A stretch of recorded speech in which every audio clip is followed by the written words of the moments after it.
আমাদেরকে বলছিল যে কি বেরোজানি সবচেয়ে তাড়াতাড়ি মসজিদে যাওয়ার জন্য। আমরা ওইবারে সবচেয়ে দেরিতে মসজিদে যাই। তার একটাই কারণ হচ্ছে, কারণ ওই দিন আমাদের কাজ বেড়ে যায়, বিভিন্ন কাজ চলে আসে এবং সেই কাজগুলো আমরা শেষ করতে পারি না, তাই না? কিন্তু আমাদেরকে বলছিল ওই দিন যেন তাড়াতাড়ি মসজিদে চলে যায়, আমাদের নাকি ওই দিন সওয়াব বেশি হবে। তো আমরা একটু সবাই চেষ্টা করবো শুক্রবারে তাড়াতাড়ি মসজিদ যাওয়ার জন্য, কারণ আমরা যত তাড়াতাড়ি যাবো হুজুর তত তাড়াতাড়ি বয়ান ধরবো, তাই নাকি?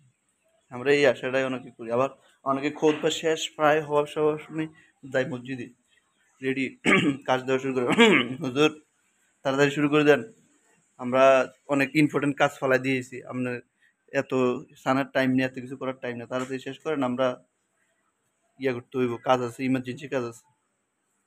আমাদের তো এই অবস্থা এখন বর্তমানে।